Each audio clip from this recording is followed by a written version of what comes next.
தரும் சிவனே, கை தொழும் பேர்க்கு அருளும் சிவனே, அன்பரின் குறைகளை தீர்க்கும் சிவனே, அண்ணாமலையில்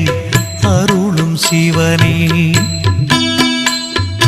ஞானியர் யாவரும் போற்றும் சிவனே,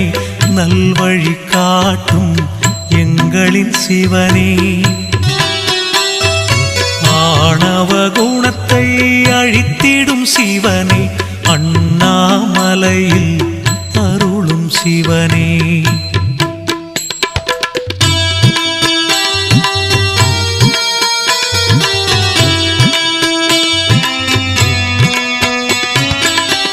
திருவிளையாடல் புரிந்திடும் சிவனே, தீவினை அழித்திட